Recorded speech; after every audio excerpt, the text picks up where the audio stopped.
So welcome to this Legal Aid New South Wales webinar on the Discrimination Toolkit. My name is Kerry Wright and I work in the Community Legal Education branch at Legal Aid New South Wales. I'm here today with Bridget Barker, who works with me at Legal Aid New South Wales in the Community Legal Education team. Hi Bridget. Hi Kerry, and hi everyone. Welcome to the webinar. Thanks. So to begin, we would like to acknowledge the traditional owners of this land. We'd also like to pay respect to the elders of this land, both past and present, and to extend that respect to other Aboriginal and Torres Strait Islander people attending today or watching the recording.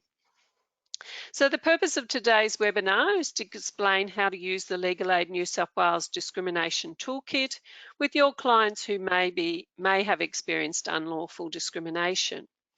There is a handout on your control panel which you're welcome to download to follow along, and that's a copy of the presentation that we're using today. Okay, so Bridget, do you want to tell us about the Discrimination Toolkit? What is it? Yes, thanks Kerry. For the audience today, the Discrimination Toolkit is a resource that has been around for a long time in legal aid. It's a publication that is a guide to help people understand how to go about making a discrimination complaint. As Kerry said, it's been revised this year and updated, and we're hoping that this is a picture of the latest edition, the front cover. We're hoping that the latest edition will be out very soon. And I'll just show you now the contents section to explain what is included in the toolkit. So it's basically divided into 5 sections. The first is discrimination basics, and this is the section that helps you work out if you've been unlawfully discriminated against, and therefore whether you might have grounds for a discrimination complaint. The next section is what you can do about discrimination, and in that section it takes you through both legal and non-legal options for dealing with discrimination, and it also gives you some guidance about how to decide what is the best option for you. It takes you through the steps involved in making and running a discrimination complaint. Section 3 is the courts and tribunals section, and that describes what happens if your discrimination case ends up in a court or tribunal. Although most discrimination cases are resolved long before that stage, it's important to know what is involved if your case does go that far. It also gives you some basic information on court procedures and rules. The fourth section is called Getting Help, and that looks at how you can get legal representation or advice if you think you've been discriminated against. There is a list of contacts for both legal and non-legal help and places where you can go to get more information about discrimination if you need it. And the last section is the glossary. It gives definitions of some of the legal words you will come across if you're making a discrimination complaint. Okay. Thanks, Bridget. Well, we thought we'd do a couple of quick polls with our audience today. A few more people have joined us, which is great. So I'll launch our first poll, which will come up on the screen. So the poll question is, have you assisted clients with a discrimination complaint? Yes and no are the answers you can choose from. So I'm just letting our audience vote. So we'll bring that up. I'll close that in a second. I think the majority of people have voted, so I'll close that and share the results with you, Bridget. So you can see there, a quarter of our attendees have assisted a client, but 3/4 haven't, 74%. So that's great that they're here today to learn about the discrimination toolkit. Yeah, that's really good. And the next quick little poll I'm going to just launch with you is, have you heard about the discrimination toolkit, other than today, obviously. Bridget's just giving you a bit of an outline, but we'd be interested to know whether you have one of these discrimination toolkits in your workplace and if you've used it. So whether you've heard of it would be good for us to know. So I think the majority of people have chosen their preference in there. So I'll just share that with you, Bridget. So some people have, but the majority haven't. So that's great. So we're very pleased to have you on our webinar to introduce you to the discrimination toolkit and to take you through how you can use it with your clients. So Bridget, first of all, do you want to tell us what is unlawful discrimination in New South Wales? Yes, thank you, Kerry.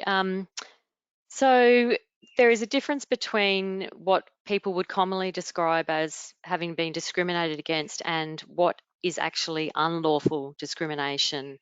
Most people experience what they think is unfair treatment at some stage in their life. They might feel bullied or excluded or victimised, but it's important to understand that not all unfair treatment is discrimination that is against the law. So in New South Wales, the area of discrimination law is covered by both state or New South Wales laws and also federal Australian laws. These laws cover certain types of unfair treatment that are called grounds in certain circumstances called areas. So just to let you know that from this point forward, when we use the word discrimination, we mean unlawful discrimination. So that you understand, discrimination is a very complex and quite technical area of law. To work out whether you can take legal action for discrimination, there are 5 things that you need to think about. First of all, is there a ground that is against the law? Did it happen in an area of life covered by the law? Is the discrimination direct or indirect? Is there an exception or exemption? And when did it happen? And we're going to go through all those questions in more detail as we move forward today. Great, thank you, Bridget. All right, yes, so what we're going to do is we're going to look at a case study, and Bridget's going to use that case study to demonstrate how you can use the toolkit to help a client. So this is our case study that's coming up. So Margaret has a significant hearing impairment and wears hearing aids. Her employer is aware of her hearing impairment. Margaret felt that her employer had discriminated against her when they failed to provide equipment and training she had identified to help her better perform her role. Negative comments have also been made about Margaret's hearing loss at work. So that's our case study. So Bridget, let's look at step 1. Thanks, Kerry. So the first step is to think about what is the ground. To work out whether you can take legal action for discrimination, you need to think about the reason why you've been treated unfairly under discrimination law. And these reasons are called grounds or characteristics. So unlawful discrimination happens when you were treated unfairly because you have one of these characteristics. So on the next slide, Kerry. Yes, it's coming up. Here it is. Thank you. This is a page from the discrimination toolkit that is a checklist of the different grounds that you hope your situation may fall within, and these grounds form the basis of unlawful discrimination. So I'll just run through them very quickly. So there's race, sex, marital, domestic or relationship status, pregnancy or potential pregnancy, breastfeeding, homosexuality or other sexual orientation, gender identity, and that includes trans, transgender and gender diverse, intersex status, age, disability, carers or family responsibilities, or association with someone who has one of the characteristics that I've just read out.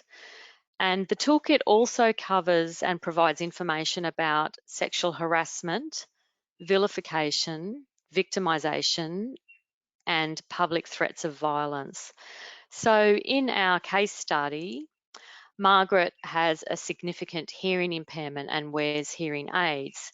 So in this case, you would tick disability or disability aid or assistance animal, which is about halfway down the page. So Margaret's situation meets one of the grounds of unlawful discrimination. Okay, well, let's have a look at step 2 then. So in step 2, now we consider, did Margaret's discrimination happen in an area of life that is covered by the discrimination law? So the different areas that are included, on the next slide, Kerry, there's the checklist from the discrimination toolkit.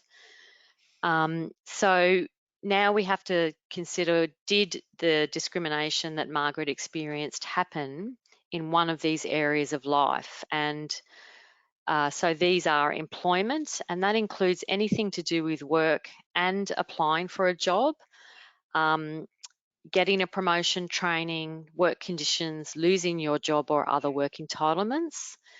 Then education, and that covers all educational institutions and also qualifying bodies, TAFEs, universities or colleges.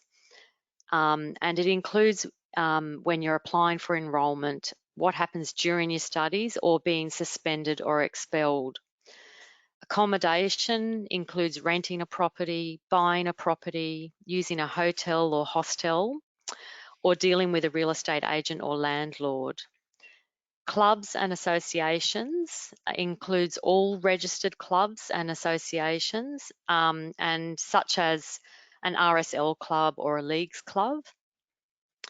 Goods and services includes accessing services or buying products from government departments.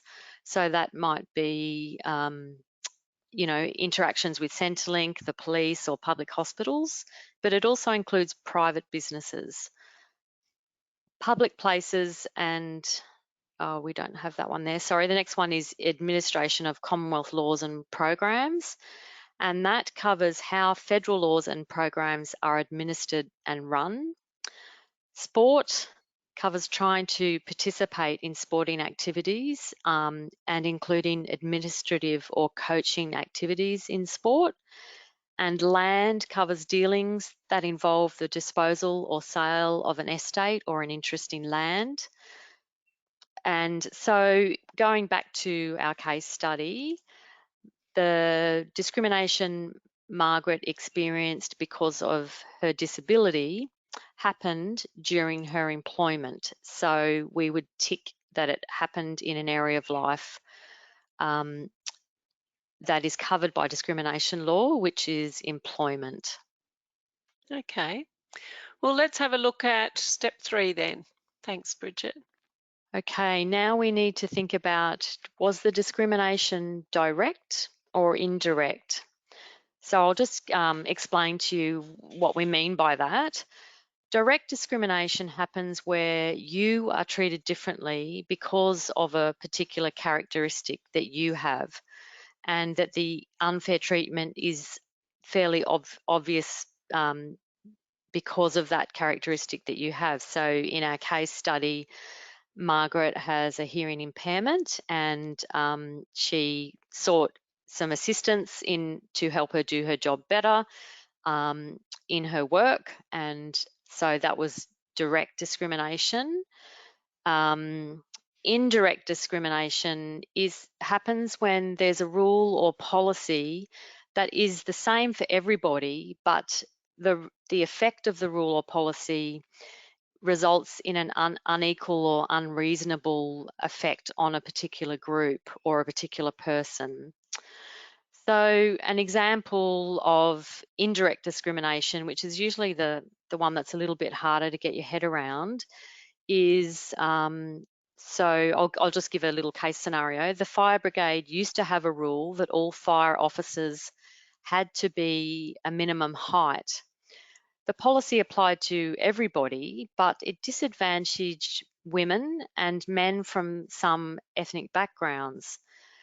It was indirectly discriminatory because those groups, women and men from some particular ethnic backgrounds, were likely to be shorter than the required height. The rule was unreasonable because you really didn't need to be that height or that particular height, to do the job. So that's just an example of how discrimination can be indirect. Another example is if an employer requires all employees to pass a physical fitness test, and it could indirectly discriminate against workers who have a disability or older workers or women who are pregnant if the fitness is not needed for the particular job. Okay. So that would be direct discrimination in Margaret's case, Bridget. Yes, so in Margaret's case, it's direct discrimination because it's not a rule that applies to everybody. Margaret sought particular help because of her disability, and that help was to enable her to perform her job better, and the employer didn't provide that help. So it's direct discrimination. All right, well, let's go on to step 4. Okay, and this is where we think about exceptions or exemptions. So far we've looked at the ground for discrimination that Margaret experienced, and that was on the basis of Margaret's disability. And we've looked at the area of life that the discrimination happened in, and that was in her employment. So we've ticked both boxes, and so far it's looking like Margaret has experienced unlawful discrimination.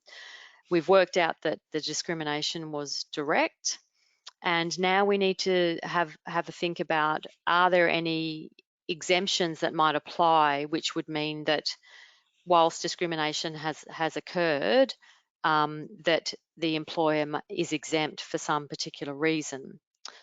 So some parts of discrimination law do not apply to particular organisations or situations.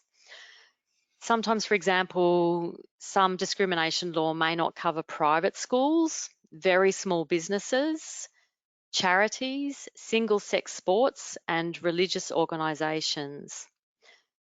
Discrimination law also recognises that some types of unequal treatment are good for the community. An example of that is services that meet special needs of a certain group, such as women's health centres, or programs that are aimed at fixing long-standing inequalities, such as affirmative action programs for women or Aboriginal employment programs. Discrimination law does also not override other common sense laws, such as the fact that there is a minimum legal age for drinking alcohol. So if you're 17, you can't complain that you've been discriminated against if a pub refuses to serve you alcohol. There are minimum ages also for driving a car and for being able to vote. Exceptions in discrimination law can be quite complex and technical, and they also change over time. So it's very important that you get legal advice about whether discrimination law will cover your problem. And I know that there was a question put forward prior to today's webinar about vaccination in our current COVID pandemic. And without being able to answer specific situations, it's good to understand that the government can make public health orders that apply for the benefit of the community as a whole, and those sorts of laws that the government can make will be an exception to discrimination law. So an example that I can give of an exception is a little case study. Nada works in a bakery with 3 other employees, so it's a small business. One afternoon, the boss sees Nada's girlfriend pick her up from work. when she finishes her shift the next day, the boss says to her, "Don't bother coming back tomorrow. My customers don't want to be served by a dyke." Now, that's clearly discrimination, but unfortunately, NADA is not covered by discrimination law in New South Wales because she works in a business that has less than 6 employees, and businesses of that size are exempt from the homosexuality parts of the Anti-Discrimination Act.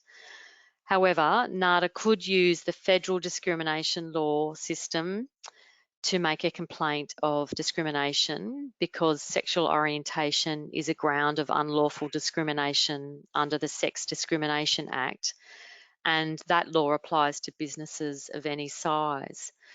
So as you can see by that little case example, discrimination law is very complex, and sometimes there might be an exemption under state law, but the federal law also covers the same area, so the person can make a choice about which law they make a complaint under. So we would always advise that people get advice about their particular situation, and the toolkit gives you a guide so you can work out whether you think your situation might constitute unlawful discrimination. And once you've worked your way through the toolkit, we would recommend that you get advice about your or your client's particular circumstances so that you can make a more informed decision about which way to go and which law might apply. So I guess, Bridget, in Margaret's situation, we'd need to know a little bit more about her employer in terms of the size of her employment, or is there no exemption when it comes to disability and disability aids for small businesses? We would need to know a little bit more, and for the purpose of today's webinar, I'm making an assumption that her employer is a larger sized employer and therefore not exempt from the discrimination laws. Okay. All right, well, let's go to our next step, which is, are you in time? So then once we've gone through all those considerations, is it a ground of discrimination that falls within the law? Has it happened in an area of life that falls within the law? Is it direct or indirect? Are there any exemptions that apply? And then we need to think about time limits. So there are different time limits that apply depending on whether you want to make a complaint under the state laws or under the federal laws. So if you want to make a discrimination complaint under the state laws to Anti-Discrimination New South Wales, you have to make a complaint within 12 months of when the discrimination happened. To make a discrimination complaint under the federal laws to the Australian Human Rights Commission, the complaint must be made within 6 months of when the discrimination happened. I will just say that both bodies have the ability to grant an extension of those time limits if there are special reasons for the delay. So again, we would suggest that you get some advice about particular situations, and that the advice might be that you go ahead, if there has been a delay, that you still go ahead and make a complaint and explain why there's been a delay, and see if the Anti-Discrimination New South Wales or Australian Human Rights Commission are prepared to grant an extension of time. But it's good to understand that there are time limits that apply to any legal rights, and in discrimination law, those time limits are either 12 months under state law or 6 months under federal law. Okay, thanks, Bridget. So this slide coming up is about dealing with discrimination. Yes, so the toolkit goes on to describe the different options that you have once you've established that unlawful discrimination has happened to you or to a client. And so just you can deal with discrimination in both a more formal and an informal way. And you need to have a think about what you want as an outcome in order to decide which way to approach it. So one option is to raise the issue directly with the person or the organisation that you're having the problem with. And that can be difficult because if they're intimidating or threatening, it can be very confronting to raise the issue directly. Another option is to write a letter to them if you don't want to have to speak to them directly. And in that letter, you could explain what the problem is and how that behaviour has affected you and what you would like them to do to fix the problem. Now, that will only work if you try and write a letter in a calm way. And if it doesn't work with the particular person, there may be a supervisor that you can speak to. And also it's good for people to understand that there are different dispute resolution schemes depending on the area of life that the discrimination occurs in. So you might be able to make a complaint to a particular dispute resolution scheme. An example would be the Australian Financial Complaints Authority if it's a consumer-related issue. However, if it's unlawful discrimination, then you can't resolve the matter directly, you may decide to go to make a formal complaint to Anti-Discrimination New South Wales or to the Australian Human Rights Commission. Okay, so that's where we've up to now, this slide, making a discrimination complaint. Thanks, Bridget. Yeah, so this is just to give people an understanding of the possible pathway that might happen.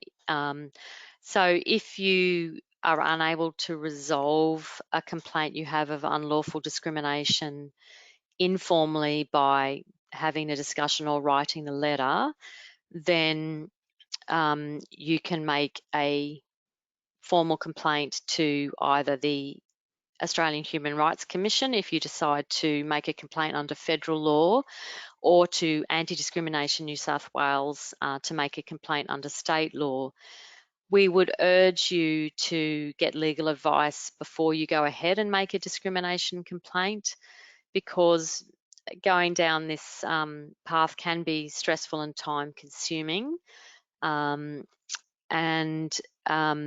Both the Australian Human Rights Commission and Anti-Discrimination New South Wales can provide you with some information initially, and you can also get legal advice through legal aid or a community legal centre or by contacting Law Access. So if you make a complaint under state law, it would be to Anti-Discrimination New South Wales, and they hold a conciliation in order to assist the parties to try and resolve the complaint. If it is unable to be resolved, then you have to make a decision about whether you would take the complaint further, and it would be to the Administrative Appeals Tribunal. If you make a complaint under federal law to the Australian Human Rights Commission and it's not resolved through their conciliation processes, then you would have to make a decision about whether you were able to take it further to the Federal Circuit Court, which is now the Federal Circuit and Family Court of Australia, or to the Federal Court of Australia. So that's just to give you an idea of the possible places that complaints may end up going, and if you're unable to resolve it informally. And just to let you know that in terms of who can make a discrimination complaint, it can include the person who has been discriminated against. It can be parents making a complaint on behalf of a child, or it could be a person who makes a complaint on behalf of somebody with a disability, or a union might make a complaint on behalf of a member, or a lawyer might make a complaint on behalf of a client.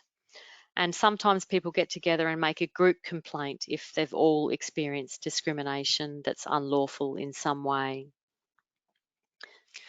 And Bridget, is there any cost involved in making these discrimination complaints? No, there isn't a cost to make a complaint to either Anti-Discrimination New South Wales or the Australian Human Rights Commission. Okay, great, thank you. All right, so this slide coming up is about process and outcomes. Okay, so just briefly, once you have lodged a complaint, if you choose to do that, you should receive an acknowledgement letter from either Anti-Discrimination New South Wales or the Australian Human Rights Commission within a week or two. What happens is that the officers working in those complaint bodies will check to see whether your complaint fits within the law and also whether it has been lodged in time. So that's the 12-month or 6-month time limit that I explained shortly a little time ago. They might also ask you for some more information. At this point, if they decide to reject your complaint, then you may have the right to appeal against that. But again, we would urge you to get legal advice so that you can understand what your options are if that happens. If your complaint is accepted by Anti-Discrimination New South Wales or the Australian Human Rights Commission, then they will investigate the matter. And what is involved in that is that they ask both sides to give their story about what happened. They will send a copy of your complaint to the person or organisation that you are complaining about, and they're called the respondent, and then they have some time to respond to your complaint. Both Anti-Discrimination New South Wales and the Australian Human Rights Commission don't take sides or give legal advice, and they don't make a decision about whether or not the discrimination happened, but what they do is help parties to try and resolve the dispute through conciliation. Now, that might be where it's possible in the middle of COVID, there's a face-to-face meeting, or it might be a teleconference or a video conference between you, the respondent or their representative, and a conciliator, who is somebody that works for Anti-Discrimination New South Wales or the Australian Human Rights Commission. And that's an opportunity to talk about what outcome you're seeking and to try and get the parties to agree on an outcome that's acceptable for both, and that means that you won't have to take it to a court or tribunal. If you want to be represented in a conciliation, you can be, but you would have to ask the conciliator for permission to be represented. Conciliation is free, it's voluntary, and it's confidential. Most discrimination complaints are resolved through conciliation, and there's a range of outcomes that you can get from resolving your complaint through conciliation. These might include a verbal or written apology, getting your job back if it's an employment situation, being given a written reference. It might involve changes to policies and procedures, or training programs or training of particular staff. It might involve adjustments to buildings so that they're more accessible, changes to working conditions. It might also involve financial compensation or disciplinary action. So when you have a conciliation, there's a whole range of possible outcomes that you can get, and conciliation is a great way to resolve a complaint of unlawful discrimination because of the range of possible outcomes that the parties can agree on.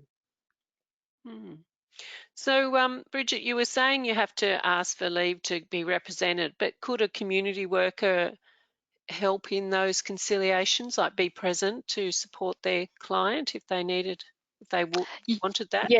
Yes, absolutely. And in terms of seeking permission to be represented, if a complaint is made by a community worker on behalf of a client, then I think that they would automatically be given permission to attend conciliation with their client.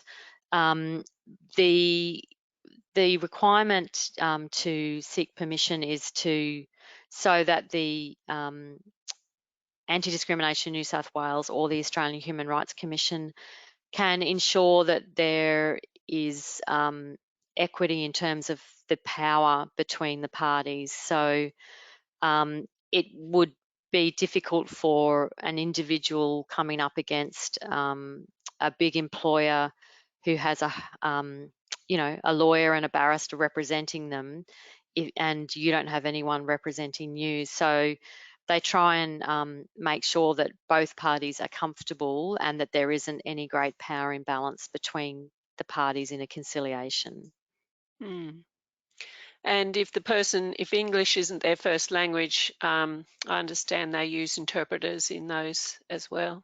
Yes, they do use interpreter services. So you just need to let them know what language you would need an interpreter in, and they will organise an interpreter for you for a conciliation. I should also let you know that if you make an inquiry with either Anti-Discrimination New South Wales or the Australian Human Rights Commission, they can assist if writing your complaint is difficult. They can give you assistance with recording your complaint, and they can give you some general, not advice, but general information about how to go about making your complaint and their processes as well. Great. And there's a note on the slide which I'll mention. There's links in the email that'll come after the webinar to a podcast that we did, a podcast episode with a conciliation officer from Anti-Discrimination New South Wales this year. So that's available on our podcast Podbean or on the Legal Aid New South Wales YouTube channel. And we also did a recorded webinar with Anti-Discrimination New South Wales earlier this year that's also on the Legal Aid New South Wales YouTube channel. So those links are in the email following this webinar. So you're welcome to have a look at those if you want to find out more about that process that Bridget has just outlined. So, okay, Bridget, how can community workers help? Okay, so there's lots of ways that community workers can help clients who might have experienced unlawful discrimination. One is to get the story from your client and set it out for them in a sort of logical and chronological way, so that if they decide to make a complaint of unlawful discrimination, the story is set out, and that can help the body that you make a complaint to as well. And it might take time for your client to give you the story, and they might not be able to tell it in an easy chronological way, but over time you can get that story and set it out in a chronological way. You can also use the toolkit to help your client have an understanding about what their rights are if they've experienced unlawful discrimination. And you can talk through with them what the possible outcomes are that they could ask for when they make a complaint of unlawful discrimination. So having a chat with them about what the possible options are that they could ask for. And so we would suggest that you use the toolkit to have a look at what the possible options are and explain to your client, and then give them time to have a think about what it is they would want to get as an outcome from making a complaint of unlawful discrimination. You can also help them write a letter and help them ensure to keep copies of any letters or documents. Also give them tips on collecting evidence. So you might want to get statements from people who witnessed the discrimination happening, or you might want to, if the matter goes further and it ends up in court, then you might have witnesses that your client would want to attend to give evidence on their behalf, or to make a statutory declaration or an affidavit on their behalf about what they saw or heard. You can also help them write and lodge their complaint. The toolkit gives you a checklist of things that you should include in a discrimination complaint. And you can be the support person at a conciliation conference, as we just discussed. And you can also support them to seek legal advice about their situation before they take the step of actually making a complaint. And we would always recommend that you seek legal advice on their behalf with them or with their permission before taking the step of making a discrimination complaint. Okay, well, that takes us to our next slide, which is who can help. Okay, so apart from community and support workers being able to help their clients and using the toolkit to try and work out whether what has happened to a client is unlawful discrimination, if they want to then take the step of getting advice, they can go to legal aid. They can call the Law Access number in order to get some information about discrimination law and about getting an appointment with a local legal aid office. They can also call Anti-Discrimination New South Wales. The website and the telephone number are on the screen there. Or if they think it's a complaint that they might want to make under the federal law, they can contact or have a look at the website for the Australian Human Rights Commission. And Law Access, of course, Bridget, can also refer to your local community legal centre. Oh, yes, of course. Thanks, Kerry. That's all right. Yeah, so they'll talk to you about the best service. So that's interesting. Someone's just put here, what is the difference between legal aid and Law Access? Well, Law Access New South Wales is like our contact centre for Legal Aid New South Wales. So that's where you call to talk about your legal problem, and they work out the best option, which might include making an appointment with Legal Aid New South Wales, or it might include referring you on to another legal service or other service like a tenancy service or a financial counsellor, depending on your situation. So that merger, I think that happened last year, didn't it, Bridget, where Law Access became and Legal Aid New South Wales became one. But Law Access New South Wales is an independent in that it has its own phone number and it can refer to a whole range of services, not just Legal Aid New South Wales.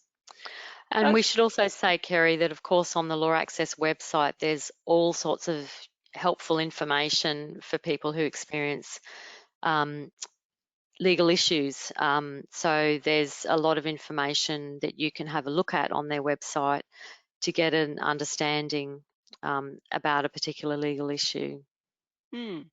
Including some guided pathways, which some of them are around some of those conflicts that people can get into. I think there's about 9 of them now, which are fantastic. All right, so Bridget, do you want to tell us about this resource that people can also tap into? Yes, so this is also part of Legal Aid's website, the Stop Public Threats webpage, and that gives you, there is information there about unlawful discrimination, but it also explains about a change to the criminal law that happened and made threats of or incitement to violence against a person or a group of people on particular grounds unlawful. And so that's just to let people know about that resource. Threats of or incitement to violence is explained in the discrimination toolkit as well. So if people think that they have experienced that, then they can use the toolkit to help them get an understanding of what they can do if that's happened to them. Yeah, and as Bridget said, you can go to the Legal Aid New South Wales website homepage, and there's a link to this specific website. And there's some great resources on there, aren't there, Bridget, if people want to show those to their local community about what this law actually means? Yes, that's right. And there are resources translated into different languages as well. It's not all just in English. Yeah. That's great. All right, well, that actually brings us to the end of our webinar. So if anyone has any questions that you'd like to ask Bridget, please feel free to type those into your question panel now. And we've got time to definitely go through a few questions, and while you're thinking about those or typing those, we'll just remind you that after the webinar there'll be a feedback that'll pop up, so we appreciate you doing that survey and giving us feedback. Also an email that'll follow this webinar which has links to the discrimination toolkit, which is available online, and also you can order hard copies once the new edition is made available in November through the publications tab on the Legal Aid New South Wales website. There's also links to a whole range, those organisations that we've talked about, Anti-Discrimination New South Wales and the Australian Human Rights Commission, and the webinar, the recorded webinar and podcast episode. Okay, so I haven't had any questions yet, Bridget. You might be getting off easy. Here we go. If public, you got one, here we go. If public threats, incitement of violence are made in the online space, what would you advise the steps to take? It can happen online, and I would suggest that you have a look at that web page. But basically, public threats of violence against particular groups need to be reported to the New South Wales Police. So if you go to the Stop Public Threats website, there is the number for the New South Wales Police, and there's also a link that takes you through to the New South Wales Police website where you can find where your closest local police station is to make a report of that. And also I should point out that you don't have to be the person against whom the threats of or incitement to violence has been made. You can be somebody who is a bystander and you can still make a report of that. Okay. To the police, yep. That's good to know. Okay, so what's I got here? That's that one. So someone's asking a question about someone who was discriminated against due to their ethnic background while standing in a queue at a takeaway store. Do shops like that have any duty of care towards their customers? Where would that fall in terms of discrimination, do you think, Bridget?